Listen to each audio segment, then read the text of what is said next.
Jour et ça va être de l'analyse de pick-up. Hein. Vous êtes maintenant à l'aise, j'espère, un petit peu avec Wireshark et on va voir un peu plus en détail. Hein. Vous connaissez les outils, il n'y a pas de secret. Hein. Il faut pratiquer, pratiquer, pratiquer pour enfin être à l'aise. Donc je vais me télécharger le fichier pick-up, on va le sauvegarder. Ok. Donc Max Kiddy a récemment découvert qu'une grande quantité de trafic pénétrait dans un système sur le réseau. Utilisez vos compétences en analyse pour déterminer le type d'activité que Greenwich Enterprise effectue. Donc, je vais vous guider pas à pas au niveau des compétences et des connaissances requises pour effectuer une analyse de paquets de base à l'aide de Wireshark. Donc, on l'a déjà vu, mais l'analyse de paquets est une technique utilisée pour capturer et intercepter le trafic réseau qui passe par les interfaces réseau de l'ordinateur. L'analyse de paquets peut également être appelée avec différents termes tels que sniffer de paquets, renifleur de paquets, analyseur de protocole ou analyseur de réseau. En tant qu'individu en cybersécurité, l'acquisition de compétences en analyse de paquets est une exigence importante pour le dépannage du réseau et l'analyse des protocoles de communication. Hein. Typiquement, vous allez en avoir à la fois en offensif besoin, en red teaming et en blue teaming en défense.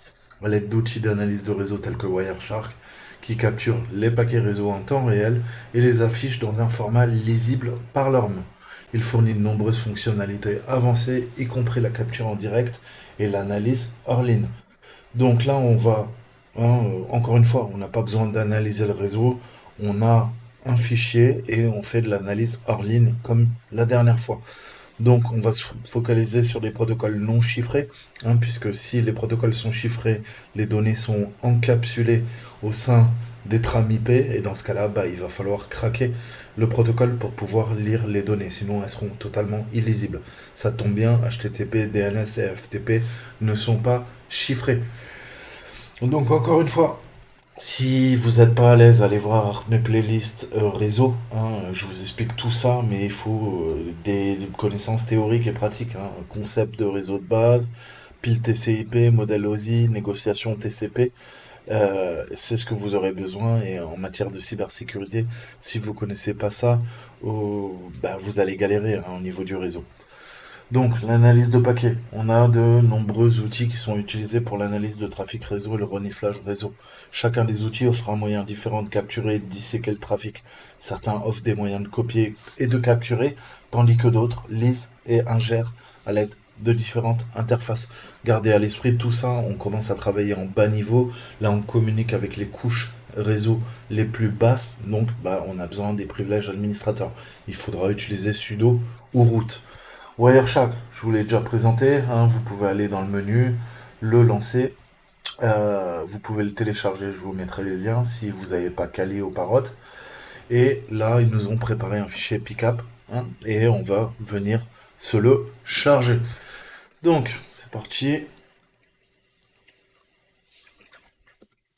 Donc la dernière fois, on avait lancé Wireshark. Là, je vais vous montrer comment on peut tout simplement le lancer directement. En fait, pas besoin de faire ouvrir, fichier pickup et tout ça. On a le pickup qui est là, c'est la OC3. Je lui fais quoi? Je lui fais un sudo Wireshark et je lui donne le nom du fichier.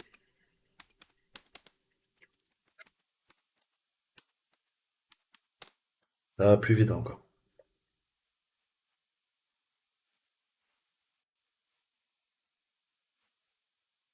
Ok. Donc, on va voir, on va revoir quelques règles de base. Vous vous rappelez que la base sur Wireshark, c'est de jouer sur les filtres. On avait vu qu'on pouvait mettre, par exemple, IP adresse. Si je veux chercher une adresse, ni de destination, ni de source, là, je lui donne une adresse. Je lui dis quoi? Hop. Je lui dis, par exemple, la 172, 21, 2, 216. Je sais pas si elle existe. Elle n'existe pas. Ok? Mais voilà, ce principe de notation, vous le verrez un petit peu plus tard. Je vous mettrai un lien en description.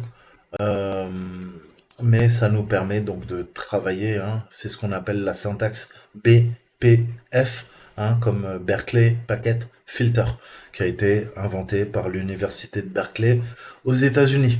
Ok, donc elle est utilisée dans les sniffers de paquets comme Wireshark pour filtrer des paquets spécifiques avant la capture ou après la capture, hein. Le filtrage de paquets est bénéfique lors de la localisation d'informations dans un processus de capture de paquets. La syntaxe de Wireshark est la principale méthode que nous utiliserons, hein, à chaque fois qu'on fait du forensic. Soyez à l'aise avec ce principe de filtre, hein, puisque vous le savez ou pas, on va revoir les bases, mais comment se compose, on a quoi? Là, vous avez la partie du haut, ça c'est tout ce qui est commande, ok? Ça, il faut retenir. Baladez-vous, faites des tests, vous voyez qu'on peut sniffer de la téléphonie. On a vraiment quasiment tous les protocoles du VoIP. Hein, ça, c'est toute la partie téléphonie, la partie wireless. Hein. Je vous ai dit un truc très bon, c'est Credential, qui va nous permettre de récupérer des mots de passe. Là, il nous dit, bah écoute, regarde, hein, paquet 1072, t'as un username, ok? On a plein de possibilités. On a quoi? On a tout ce qui est filtre, hein, c'est cette partie-là. On a la liste des paquets capturés, c'est ici. Ensuite, je vous ai dit, en fonction du paquet qu'on sélectionne, on a quoi? On a les détails sur bah, la trame IP, l'empaquetage, hein, le header, hein, et on a vu que bah, on travaille sur les 5 couches du modèle TCP, ok? Donc, vous aurez toutes les informations, ok? On a 4 couches là, 4 couches là, ok? Donc, vous retrouvez les couches tout simplement du modèle TCP. Hein, je vous ai dit 5, c'est 4. Autant pour moi. Donc ça, c'est bon à savoir. Et tout en bas, là, c'est masqué. On peut remonter. Vous savez qu'on a quoi? Eh ben, on a le contenu du paquet en hexadécimal traduit en ASCII. ASCII, on comprend. Hexadécimal, hexadécimal, c'est un petit peu plus compliqué. Ok? Donc ça, c'est cool. Qu'est-ce qu'on peut faire? On peut servir des menus de commande. C'est des menus déroulants, hein, un peu partout, en haut, hein, ça, je vous l'ai montré. On a le fichier capture qui nous intéresse. Fichier permet d'enregistrer des données de paquets capturés ou d'ouvrir un fichier contenant des données de paquets précédemment capturés. Tout se passe là. Ok. On a le menu exporter qui est extrêmement utile, hein, si vous voulez récupérer bah, des objets. Hein. Il vous dit, écoute, tiens, regarde, tout ce qu'a fait en HTTP, hein, par exemple, voilà ce que tu peux récupérer. Si tu as besoin d'un fichier en particulier, tu peux le télécharger et l'analyser sur ton ordinateur. Donc ça, c'est extrêmement puissant. Et tout le principe de filtre d'affichage. On va filtrer, avoir un petit peu plus de détails sur les entêtes avec, en cliquant sur les flèches, vous pouvez développer, hein, tout le fonctionnement et vous voyez que ça s'adapte, hein, en fonction du protocole, on a plus ou moins de choses. Hein, là, je suis en TCP. Si je vais en HTTP, on a le lien hypertexte, protocole HTTP en plus, qui vient s'ajouter. Je peux récupérer le user agent. Vous voyez que si je vais sur du TCP classique, par contre, il disparaît. Ok, donc ça s'adapte en fonction. Hein. La vue là est extrêmement importante. C'est celle que vous utiliserez le plus souvent. Ok. Donc, pareil, là, si je veux me focaliser sur HTTP, qu'est-ce que vous vous rappelez? Je lui dis HTTP. Ça, c'est tout à fait possible. Mais je peux aller encore plus loin. Je peux lui dire quoi? Je peux lui dire, écoute, qui contient, donc en anglais contains, et je vais lui dire, bah écoute, google.com. Je veux toutes les requêtes HTTP qui contiennent google.com. Là, il n'y en a aucune. Ok? Mais, allez, pour vous donner un exemple, qu'est-ce qu'on peut mettre? Voilà, je vais mettre,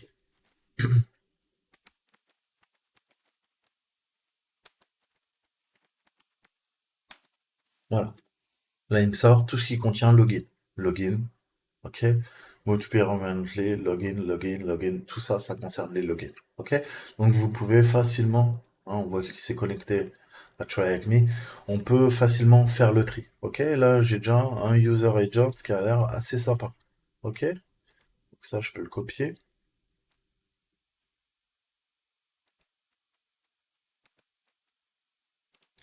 Allons voir un peu les questions qu'il nous pose. Donc contient Google, vous voyez, hein, je suis en entrée un. Et vous pouvez mettre tcp.port égal à un port précis. 3389, j'aurai le remote desktop protocol, le bureau à distance, hein, ce que j'ai utilisé pour me connecter à des machines. On s'en sert souvent. Ça nous permet d'avoir la main sur un ordinateur, mais pas en ligne de commande, mais avec la souris, comme si on était présent sur la machine, hein. C'est l'équivalent un peu de TeamViewer, si vous connaissez le logiciel. Ok?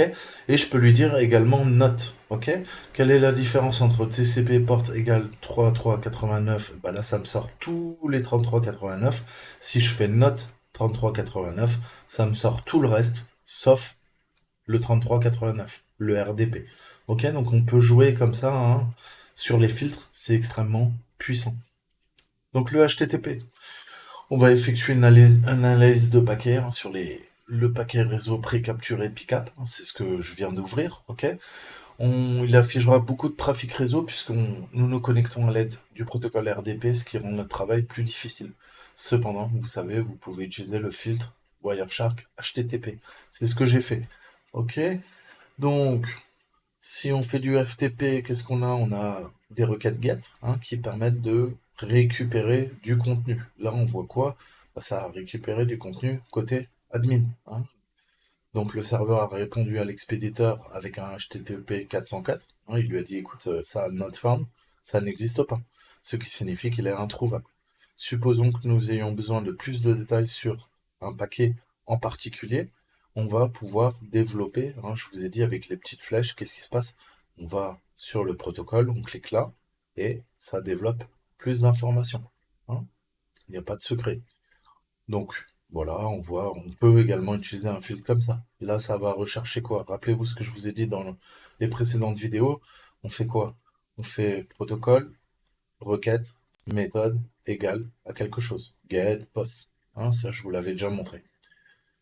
Donc le post, bah c'est pareil, hein, les posts, vous savez, get, on récupère quoi? Des informations à partir d'un site web, c'est ce que fait votre navigateur. Et quand vous avez besoin de vous connecter avec votre utilisateur, votre mot de passe, généralement c'est du post, hein. Donc on peut également suivre, hein, les informations. Je vous avais montré le principe du TCP stream, hein, pour voir l'ensemble des requêtes. Qu'est-ce que fait le TCP stream? Techniquement, c'est extrêmement utile, pareil, puisque ça va me permettre de quoi? Eh ben, de récupérer tous les paquets et de les agglomérer et d'avoir une vision qui soit compréhensible. Je m'explique. Là, il va récupérer, je sais pas combien de paquets on va aller voir un peu. Pardon. Ok, on a 1198 paquets. Ok, enfin, un peu moins, parce que ça part à 725, je sais pas pourquoi. On va comprendre. Et je peux lui dire, ah bah oui, parce que j'ai filtré sur le HTTP, pardon. Et je peux lui dire, bah suis le stream en HTTP. Ok? Et là, c'est super intéressant parce que on voit vraiment en temps réel, enfin en temps réel, on a tout ce qu'a fait l'ordinateur. Je vous ai dit le client, hein, bah, c'est la machine cliente, et en bleu, c'est ce qu'a répondu le serveur. C'est ce qu'on voyait. Hein, il a demandé le user agent. Donc là, on a un user agent déjà. Je peux pouvoir le copier proprement. Hein, il a demandé admin. Le serveur lui dit, écoute, là, login. Là, il essaye de se loguer. Ok? Là, ça lui dit, bah écoute, redirection 301, etc., etc. On peut vraiment, vous voyez, on récupère énormément d'informations. Là, on voit qu'il est allé sur Twitter. On récupère le Castal Side Sheet, on récupère tout ce qu'a chargé son navigateur, tout ce qu'a envoyé le serveur à son navigateur. On a le CSS, on a le HTML, on a du PHP, on a du JavaScript. Vous voyez que c'est extrêmement dense, hein. Hop, hop, hop, hop, hop, on récupère vraiment tout. Donc ce principe de follow stream, c'est vous l'utiliserez tout le temps, tout le temps, tout le temps, tout le temps. Hein, on voit qu'on récupère pas mal de choses. Et après, rien ne vous empêche. Là, je peux récupérer son cookie de session, hein, le fameux PHP cseed. Donc là, ça veut dire que, à la limite, je pourrais usurper son cookie, hein, faire du cookie forgery. Je peux chercher des mots-clés. Password. Ah, password. Label for password. Intéressant. Ok, password, password. Bon, ça, c'est dans la div. Hein, c'est la connexion au site. Mais vous voyez que voilà, on peut aller requêter, c'est extrêmement puissant. Donc je regarde après, hein, parce que les trois quarts, c'est des trucs que je vous ai expliqués. Le DNS, le poste, ouais, suivre le flux. Donc le DNS, hein, c'est une sorte d'annuaire téléphonique géant qui prend une URL et la transforme en adresse IP, hein, le Domain Name System. Et comme ça, les gens n'ont pas besoin de se souvenir des adresses IP de leur site préféré. Ils retiennent quoi? Le nom de domaine. Donc pareil, je peux lui dire quoi? Je peux lui dire paquette, deux points, tryacme.com. Ok? Ça va filtrer que les requêtes vers tryacme. Ok? Donc on a beaucoup de filtres. Au début, bah, ça va être un petit peu compliqué à retenir. Mais après, vous allez voir que à force de les utiliser, vous allez voir que c'est extrêmement puissant. Je ne me le prends pas là.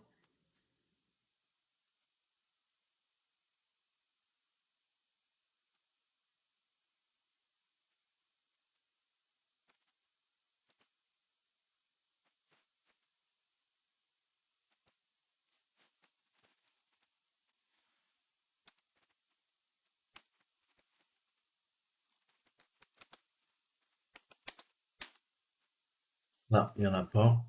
Mais vous voyez, je peux jouer sur les filtres sans problème. On va lui demander que du DNS. Ok, ok. Paquette, try avec me. Ok. Donc là, on voit toutes les requêtes DNS sur le port 53. Donc ça peut être intéressant.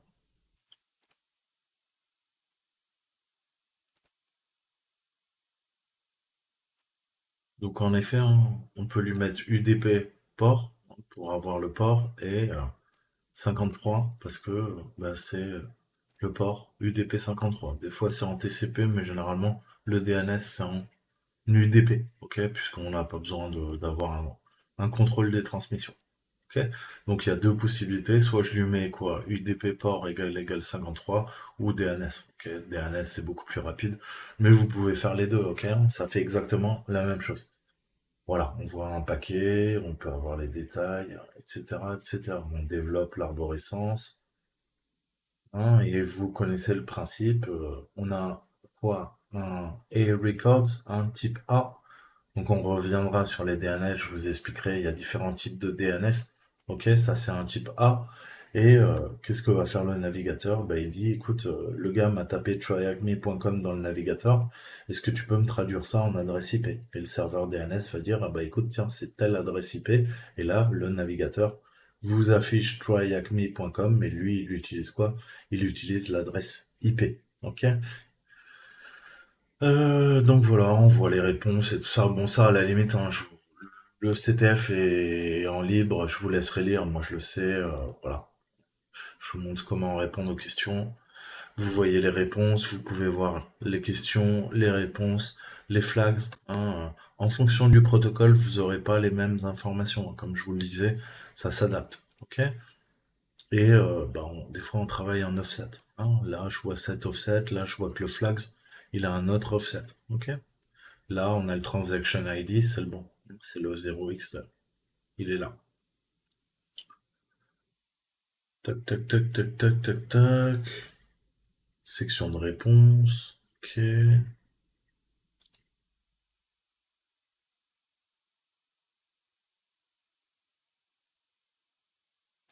Le FTP, on peut taper FTP ou mettre TCP port 21. Vous savez que ça tourne sur le 21 en TCP, pas en UDP, contrairement au DNS.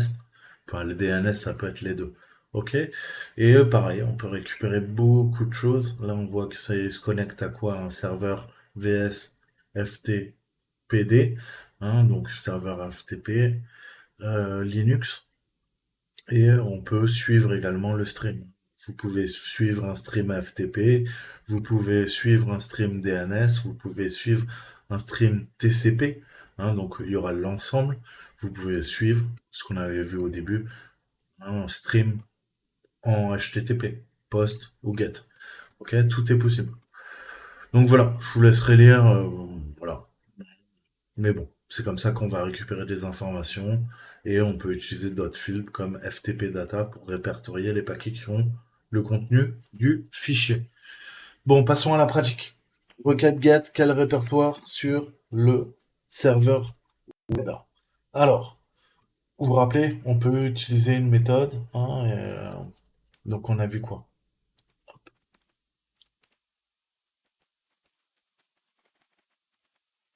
HTTP,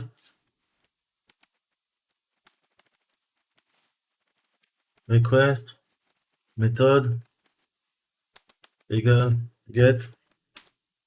Allez, c'est torché. Ok, un bon filtre, c'est beaucoup plus efficace que perdre du temps. Donc là, on est bien et ils nous ont demandé quoi? Login. Bah, c'est le user agent que j'ai copié, je pense que c'est ça la question. Ah non, quel répertoire se trouve sur le serveur web? Bah, c'est le login.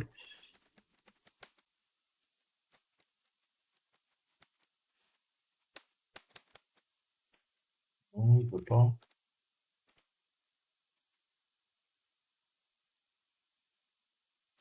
Admin.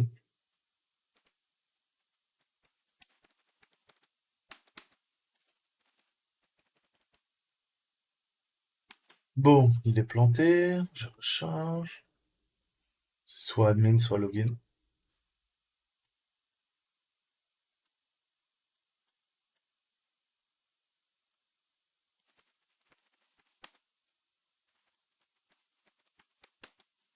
Login, on est d'accord. Donc, quel nom d'utilisateur et mot de passe est utilisé en tant que quoi? Que connexion hein, en HTTP. Donc là, il faut que je change. Nous, on était en GET. Si le gars se connecte, faut qu'on passe en post. Ok, tac. Là, on voit. User agent, accept, username maxkiddy, password Christmas. Ok? Ou je peux faire suivre, c'est quoi? HTTP stream, et je l'ai en propre. Ok?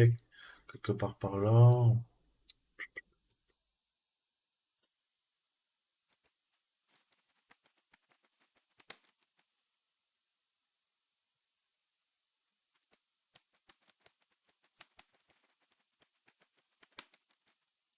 Voilà. Je l'ai là. Ok? C'est sa clé. Ok, donc à vous, après, vous savez que c'est codé dans l'URL, de pas faire l'erreur, rajoutez pas un pourcentage 21 qui n'a strictement rien à voir. Ok? Donc,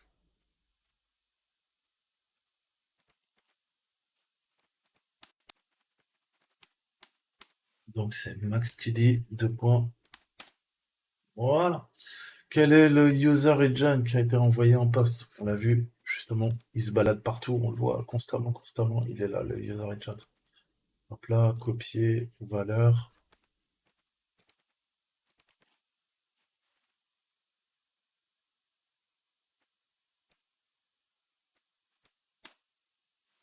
Oh, oh, c'est quoi ce bug, ça?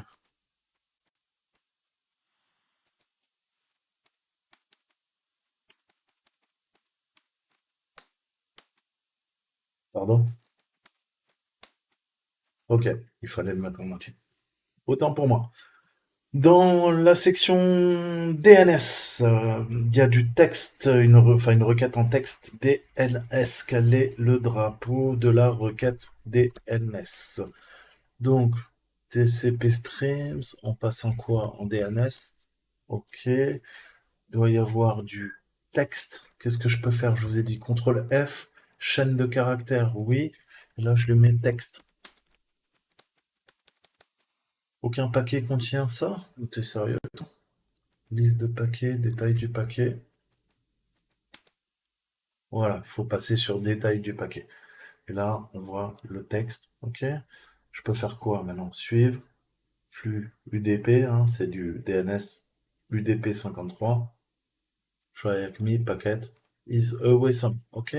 Donc, vous voyez comment on jongle sur les différents paramètres pour être à l'aise. Sinon, il faudrait chercher. Bah, alors, je peux le récupérer là, mais vous voyez que c'est autant récupérer le flux, faire un follow stream, et vous êtes bien, quoi. C'est plus simple de le copier là-dedans, dans cette fenêtre, que galérer avec... mais vous savez que, voilà, hein, tout l'hexadécimal, la base 16 est converti en ASCII. Vous pouvez copier aussi. Les deux marchent. Après, c'est question de goût et de couleur, j'ai envie de dire. Ok. FTP, on doit trouver un mot de passe. Qu'est-ce que je fais? Réflexe. Je change. Je veux quoi? Je veux du FTP. Parfait. Qu'est-ce que je vois? User, tac. Ok, ça m'intéresse. Suivre, flux TCP. Qu'est-ce que je vois? secret.txt, file, pass, try.acme. Donc il s'est connecté avec try.acme FTP et il a rentré le password try.acme. Ok, ensuite il est allé dans files et là, il y avait quoi? Il est passé en mode passif et il a téléchargé un fichier qui s'appelle secret.txt. Et FTP, what is the command used to upload the secret? Très très bonne question. Eh ben, on va aller voir. Hein? Store, secret. Qu'est-ce qu'on voit là? On va développer. Donc là, on a le store. Là, j'ai toutes les métadonnées. Au niveau du header, la longueur, le port. On voit que lui, sa machine, c'était la 45744. Le port FTP, c'est le 21 du serveur. Ok. Je vois le flag, le header, le length, hein, ce qu'on a vu, l'identification. Je l'ai là. Hein, ça peut être intéressant. Le time to leave, tout ce que je vous ai appris en réseau. La destination, les adresses MAC. Hein, je peux connaître peut-être, voilà, si c'est en unicast. Est-ce que c'est par défaut? Les frames, comment c'est encapsulé? C'est de l'Ethernet. Il n'a pas utilisé le Wi-Fi. Hein, vous voyez comment on récupère vraiment toutes les infos, quoi. Et là, j'ai les adresses MAC. Avec les adresses MAC, je peux récupérer le fabricant de la carte réseau, hein, ni plus ni moins, vous le savez.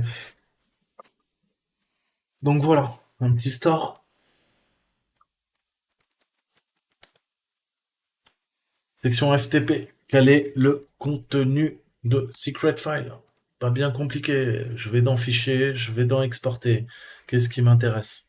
TFTP ou FTP, c'est pareil. Là, il y a quoi? Là, il me sort rien. Nom de Dieu, qu'est-ce qui se passe? Est-ce que je peux exporter directement là?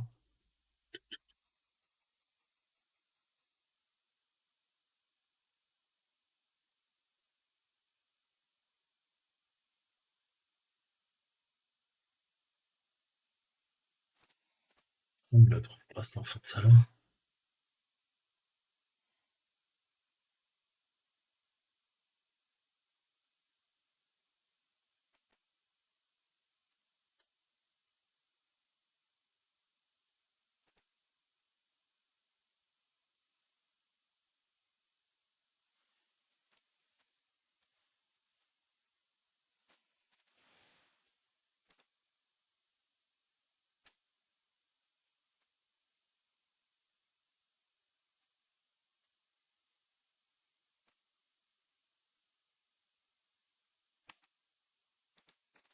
Alors, si je peux pas l'extraire et qu'il l'a pas enregistré, c'est pas grave, on va jouer sur notre filtre.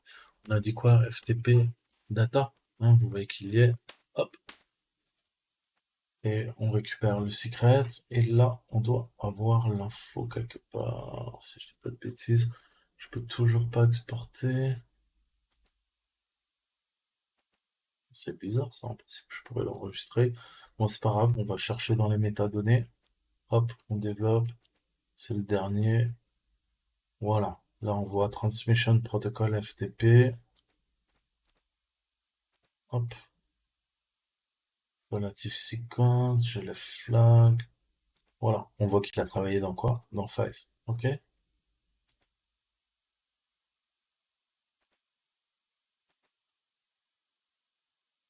Ah, ou c'est flag.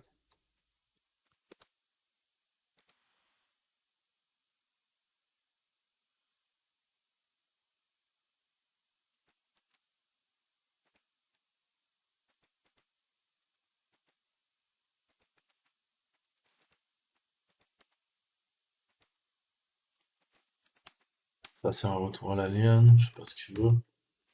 Voilà, les amis. Ok. Comment chercher des métadonnées dans les analyses, hein. Voilà, quoi.